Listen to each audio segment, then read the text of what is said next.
Ya. Ya. Jadi definisi untuk surveillance kesehatan itu berdasarkan CDC. Tahu CDC nggak? Tahu CDC nggak? Apa itu CDC?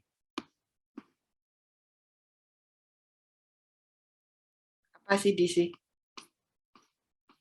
Ayo, Bu Widowati, yang sudah di puskesmas nih. CDC itu harusnya sering mendengar apa, Bu? Apa, Bu? CDC yang dimaksud apa? Center for Disease Control, Dok? Ya, ya, ya. Itu sebagai salah satu rujukan kita juga. Jadi selain WHO, kita sering rujukannya adalah CDC, ya, Control Disease Center, ya. Jadi tadi saya balik lagi, apa sih sebetulnya yang dimaksud dengan surveillance kesehatan itu ya, surveillance epidemiologi yang kesehatan itu merupakan suatu proses, suatu kegiatan dalam kita mengumpulkan data, melakukan pengolahan, kemudian melakukan analisis dan interpretasi. Itu sebetulnya suatu bentuk surveillance yang tidak bisa terputus-putus. Karena hal ini sangat diperlukan. Surveillance itu dibutuhkan sekali. Ya, jadi ngapain aja sih surveillance itu? Ya, satu harus ngumpulin data. Yang kedua ngapain? Diolah dulu. Setelah diolah, dianalisis, diinterpretasikan, dan itu akan berkesinambungan terus-menerus. Di mana nanti dari hasil atau interpretasi ini kita bisa melakukan apa saja, ya, di dalam program kesehatan masyarakat yang nantinya untuk meningkatkan aktivitas kesehatan masyarakat. Atau kalau dari Depkes sendiri, ya, surveillance EPID itu sama sih, rangkaian pengamatan yang terus-menerus secara sistematik. Sistematik itu kan berkaitan, ya, dan berkesinambungan dalam tadi pengumpulan data, analisis, interpretasi yang fungsinya adalah untuk menguraikan atau memantau suatu peristiwa kesehatan agar dapat dilakukan penanggulangan. Jadi intinya hampir sama itu ya. Jadi gampang, apa sih surveillance EPID itu adalah suatu kegiatan yang berkesinambungan yang dari pengumpulan data, pengolahan, analisis sampai interpretasi yang fungsinya untuk ya, fungsinya tadi untuk mengupayakan memecahkan masalah kesehatan, baik dalam penanggulangan masalah itu, baik dalam promotif masalah itu. Tuh, gampang kan? Nah, fungsinya sendiri itu apa sih sebetulnya? Ada yang tahu nggak sih?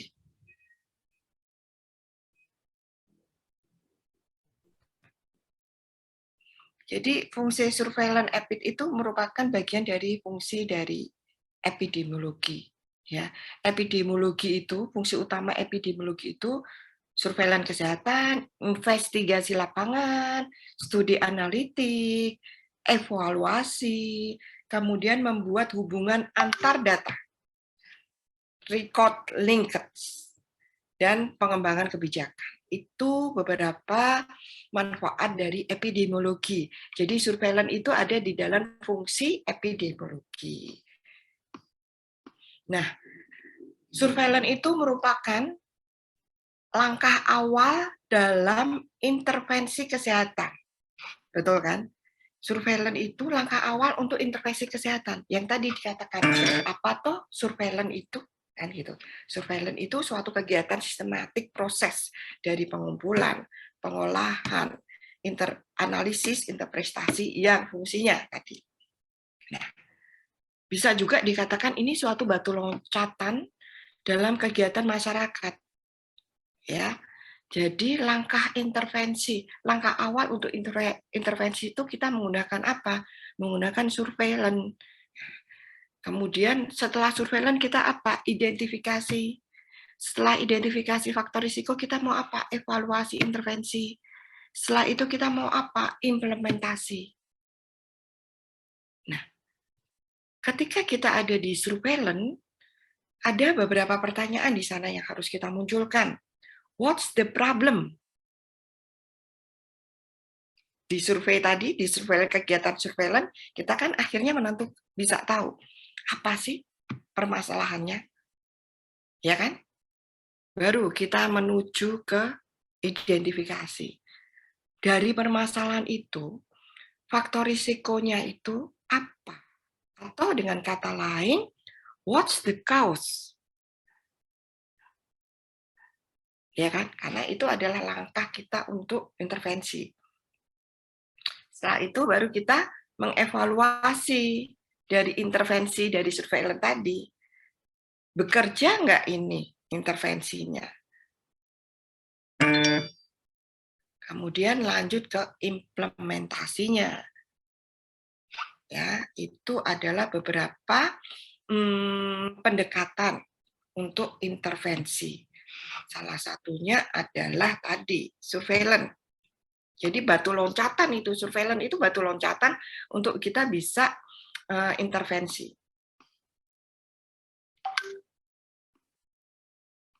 Nah, dari surveillance tadi ada beberapa jenis survei. Tahapannya kan gampang tadi. Tahapan surveillance itu apa? Pengumpulan data ya, gampang sebetulnya. Itu diingat-ingat terus. Pengumpulan data, pengolahan data, analisis data, interpretasi data. Nah, tetapi ada beberapa jenis surveillance. Apa itu jenisnya? Ada participatory surveillance, ada predictive surveillance, ada syndrome surveillance, ada event-based surveillance, ada indicate-based surveillance. Itu adalah jenis dari surveillance. Saya mengambil ini dari referensinya Kruger. Jadi coba nanti dicari ya referensi Kruger itu CROOKER. Jadi ada participatory surveillance, predictive surveillance atau climate and ecology, kemudian ada syndromic surveillance, ada event-based surveillance, ada indicate-based surveillance.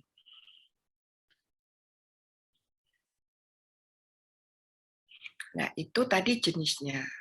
Di samping itu, ada intervensi ke masyarakat. Jadi surveillance kesehatan masyarakat. Ya, tadi ada jenis-jenis surveillance itu apa? Nah, ini ada surveillance kesehatan masyarakat. Surveillance kesehatan masyarakat itu ada berapa? Ada 2. Aktif surveillance dan pasif surveillance. Nanti di bahan ajar saya bisa dibuka. Ya, pertama harusnya panjenengan hari ini itu sudah tahu apa itu hari ini kita membahas apa. Di RPS sudah ada. Di-download dulu RPS-nya. Kemudian di-download bahan ajarnya.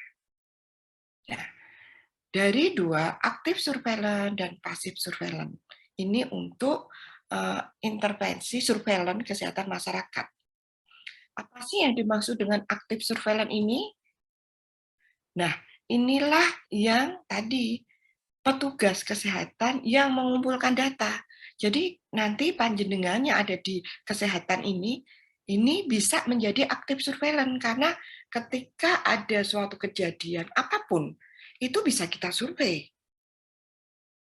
Ada apa sih? Nah, tidak perlu yang kejadian luar biasa.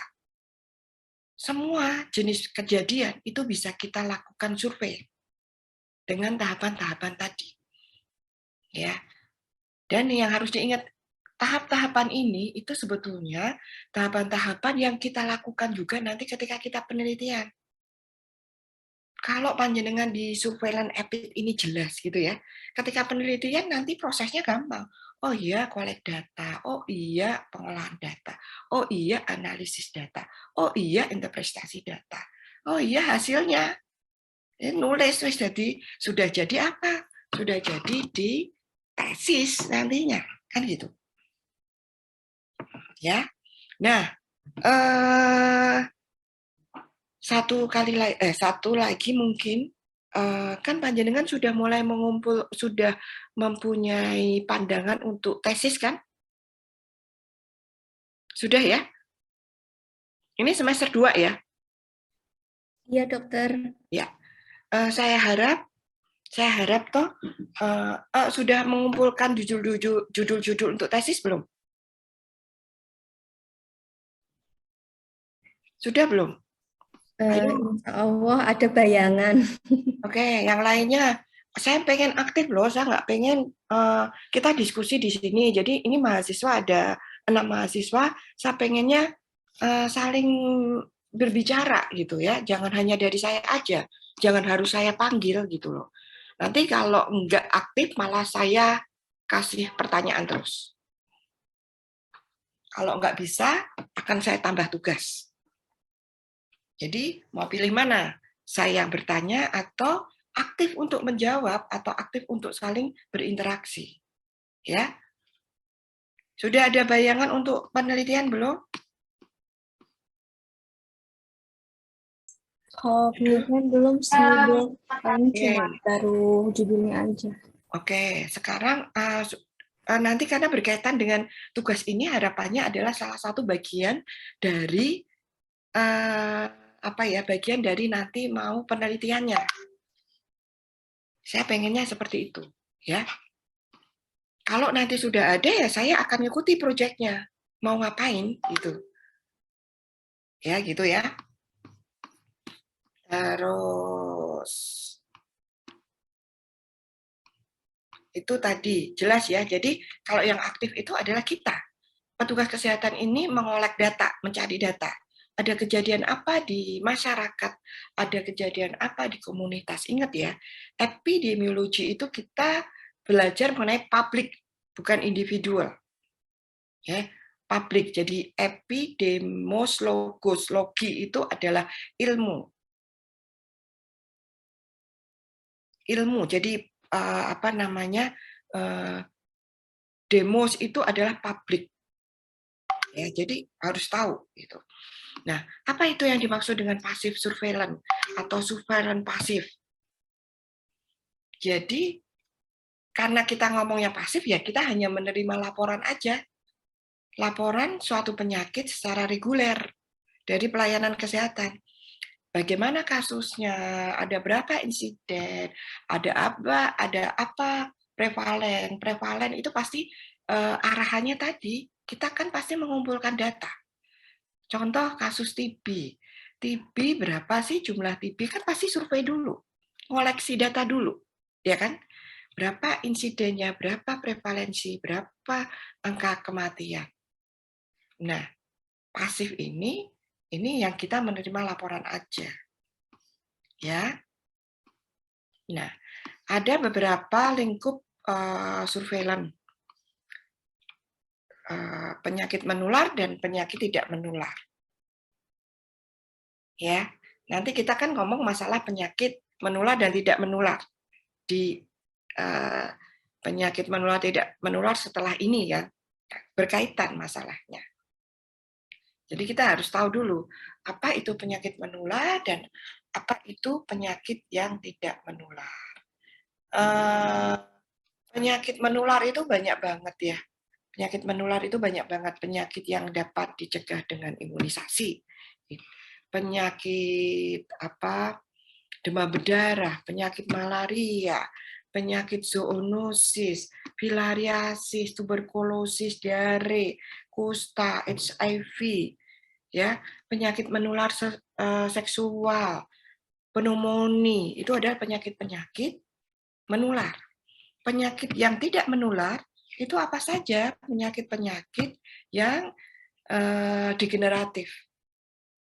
Biasanya karena lifestyle, karena keturunan. Nah, ini akan berbeda juga. Tetapi caranya bagaimana? Cara surveinya sama. Hanya jenis penyakitnya saja yang istilahnya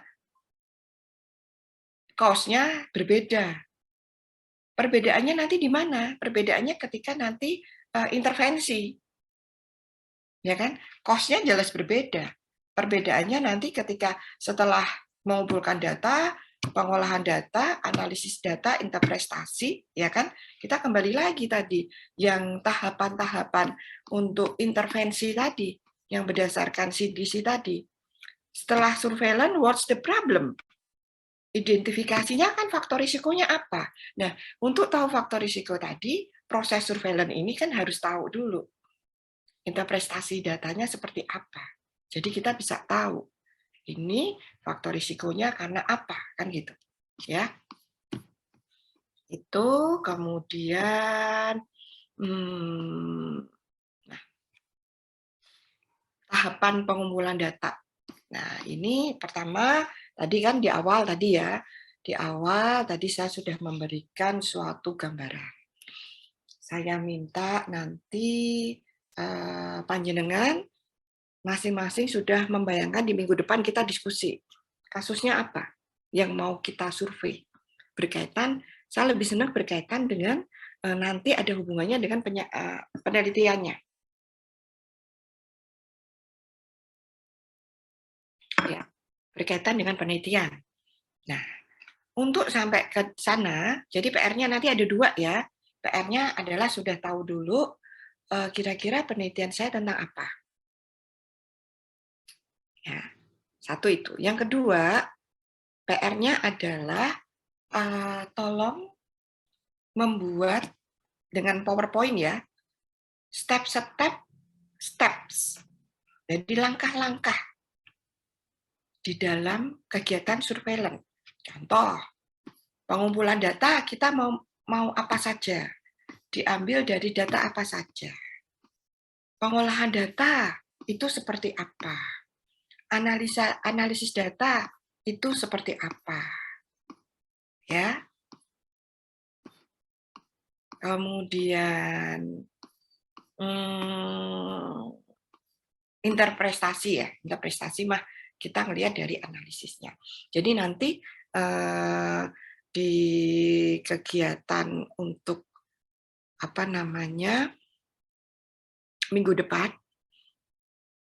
depan paling tidak sudah ada framework atau bayangan mau tesisnya tentang apa, kemudian data yang mau diambil, yang mau disurvei, data yang mau disurvei itu adalah penyakit apa. Nah, setelah itu kita masuk ke langkah-langkah survei sesuai dengan data yang mau kita survei, data penyakit yang kita survei. Contoh misalnya satu pengumpulan data. Pengumpulan data apa saja sih berkaitan dengan pengumpulan data? Apa saja sih yang misalnya mengambil data primer dari mana? Kalau misalnya datanya adalah penyakit di puskesmas A gitu, ya data penyakit di puskesmas A. Data sekundernya di mana ambilnya misalnya. Itu contoh-contoh. Gitu ya. Jelas ya. Sehingga nanti langsung aplikasi. Nah, kalau nanti misalnya butuh surat untuk anggap aja ini adalah tugas. Butuh surat dari mana? Dari Pasca, bisa silahkan nanti di web Pasca itu nanti ada cara untuk kita bisa mencari data, meminta surat keterangan. Surat keterangannya apa kan gitu.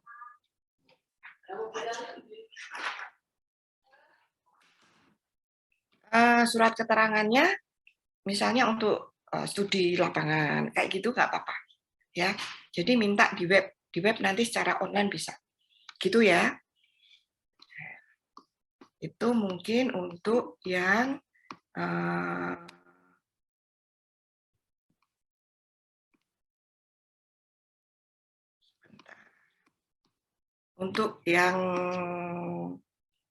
surveillance EPID. Ada pertanyaan mungkin? Ada yang mau didiskusikan di sini? Jelas nggak? Saya neranginya gampang, jelas. Susah?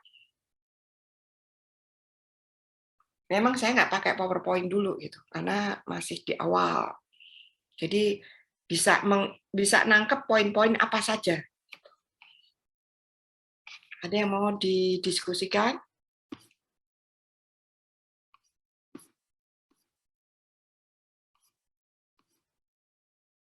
Ada nggak?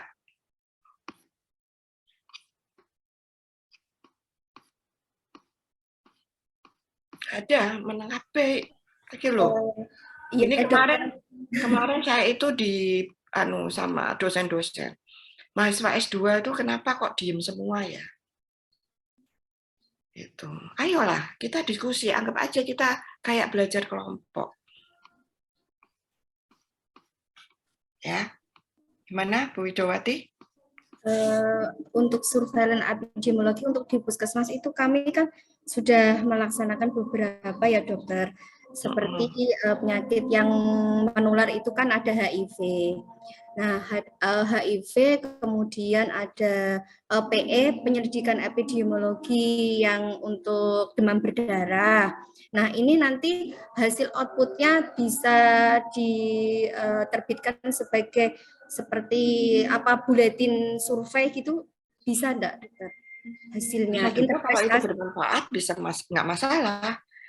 Misalnya kan yang sudah ada, misalnya surveillance epic yang sudah ada HIV misalnya. Kalau saya pengennya surveillance epicnya yang memang belum ada malahan, sehingga ini teman-teman semua itu bisa melakukan bisa praktek langkah-langkah surveillance epic itu apa gitu.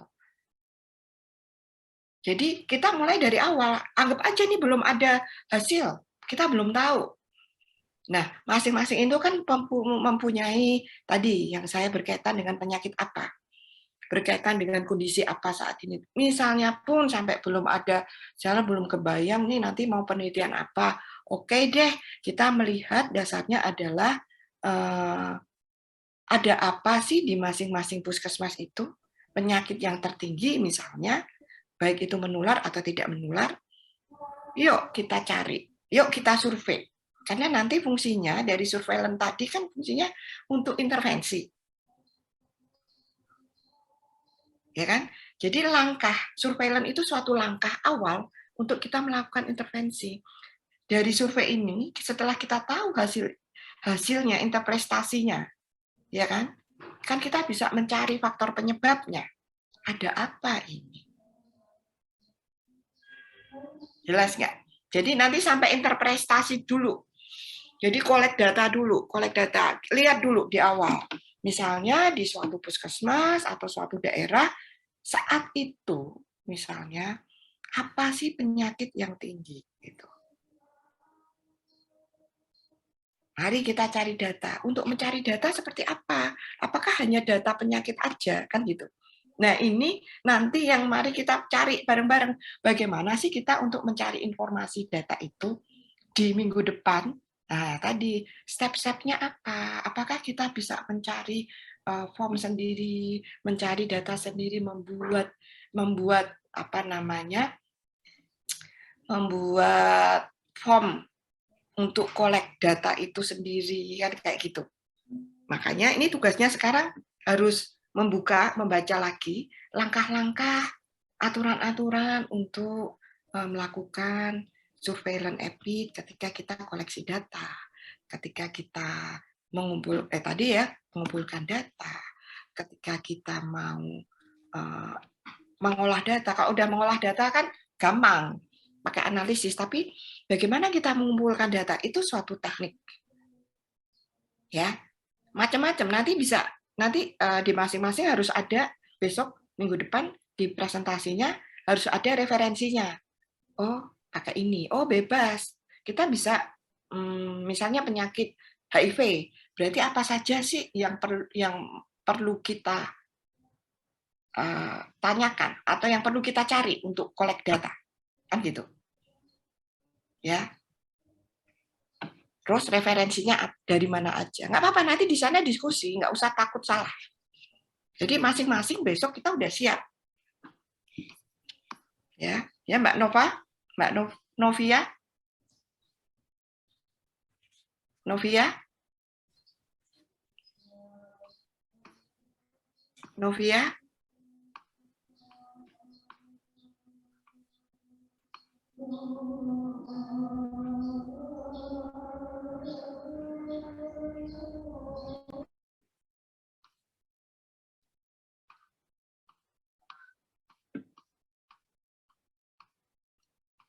Jadi Novia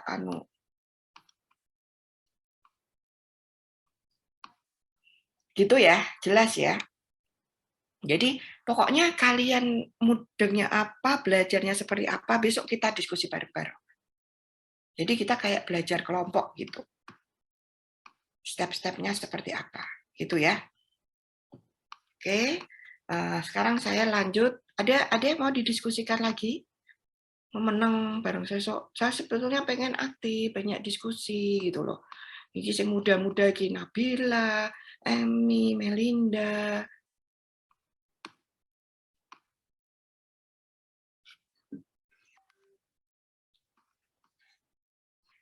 Nggak ada, berarti kita lanjut ya.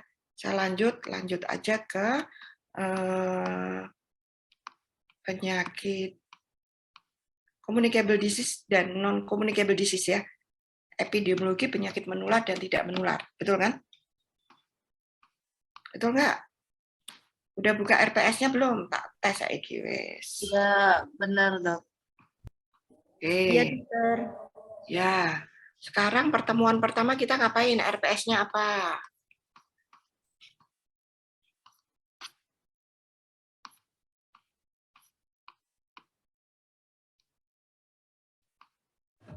Oke, Dok. Membahas konsep dasar penyakit menular dan tidak menular. Terus bahan ajarnya sudah dibuka belum?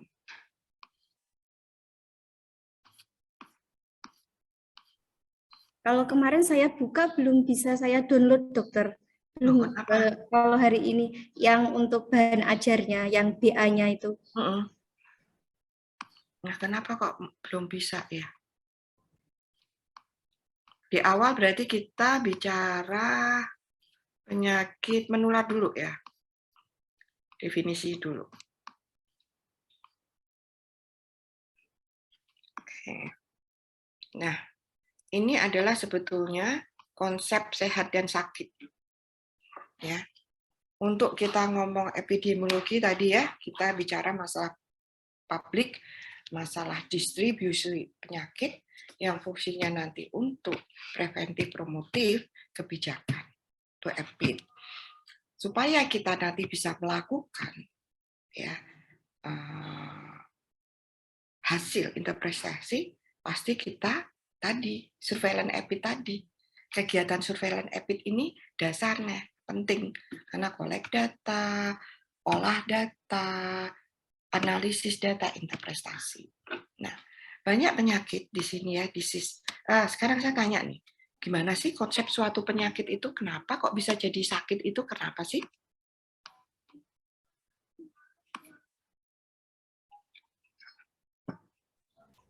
Segitiga, prinsip segitiga penyakit itu. Oke, Bu Jowati udah, yang lainnya. 3 itu apa? Triangle epidemiologi apa? Nabila? Ada host agent sama environment. Ya, itu penting banget.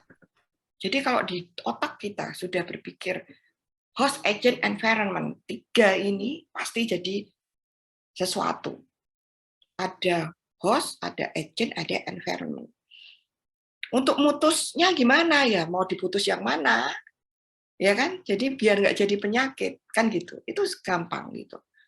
Sama, sebetulnya untuk yang penyakit menular, kalau penyakit tidak menular, ada agent nggak sih?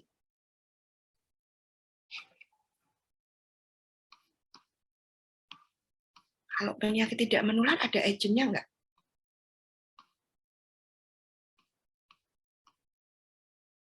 Anissa?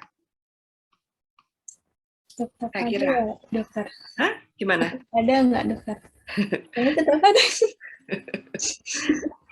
Melinda, ada nggak? Kita harus ngerti nih, host itu apa, agent itu apa, kemudian environment-nya itu apa. Kalau contoh misalnya nih, penyakit tidak menular itu apa sih? Contohnya? Hipertensi, DM. Ada agent nggak sih?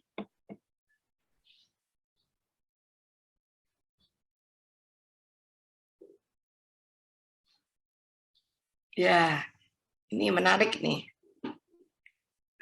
Coba ya, nanti kita cari referensinya ya. Ini untuk yang apa namanya epidemiologi penyakit menular tidak menular ini. Mari kita di konsep dasar tadi nyari referensi artikel penyakit tidak menular, ya. Atau referensi ya, di minggu depan kita diskusikan. Ada nggak sih agentnya di sini? Padahal kita tadi bilang bahwa disease itu konsepnya harus ada triangle epidemiologi, tetapi agent yang apa? Ada nggak agentnya? Atau malah ada yang baru nih? Kalau penyakit menular nggak ada agent gitu. Ayo kita diskusi di minggu depan, ya. Gimana diskusinya? Silahkan nanti tetap aja dengan PowerPoint, ya. Di ini aja, di apa istilahnya, di capture aja misalnya dari jurnal apa, hasilnya apa, terus yang mengatakan itu, atau dari referensi book apa. Nggak usah kita tulis capture aja, nggak apa-apa, masukkan di PowerPoint. Gitu, akan lebih mudah.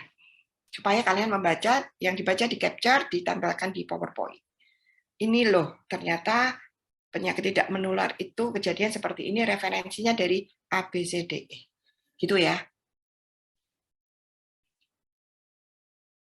Ben moco, rak ngrungok ketok, nggak kayak Bu Ayu bicara terus kan gitu. Gitu. Jadi kita sistemnya diskusi, ya, ya, dah, wes. Definisinya apa sih penyakit menular tidak menular kan gampang. Tadi sudah di awal sudah disease-nya tuh konsep sehat, sakitnya udah jelas. Berarti ada sakit. Nah, tadi pertanyaannya, question-nya adalah apakah penyakit menular itu ada agent? Yuk kita cari itu. Di minggu depan kita diskusikan. Ya. Ada yang nggak ada yang ada. Ini nanti akan seru nanti. Gitu ya. Cukup 1 jam kita 2 mata kuliah. Besok semoga lebih menarik lagi kalau kita diskusi gitu ya. Nggak apa-apa, nggak usah takut. Yang penting kalau kita tidak melakukan itu pasti lupa. Nah, jangan lupa untuk di minggu depan yang di surveillance EPID sudah ada bayangan atau penyakit apa yang mau kita survei. Ya, untuk kita survei langkah-langkahnya seperti apa. Itu ya. Kita diskusi nanti di masing-masing. Terus untuk penyakit yang non communicable disease, silakan nanti presentasinya adalah tadi berdasarkan referensi-referensi. Dia ada agent apa enggak gitu. Kalau ada agent seperti apa, kalau enggak ada agent seperti apa. Referensinya dari apa? Jurnal, dari apa? Book, itu enggak apa-apa. Tetapi saya harus ada link dan macam-macamnya. Gitu ya.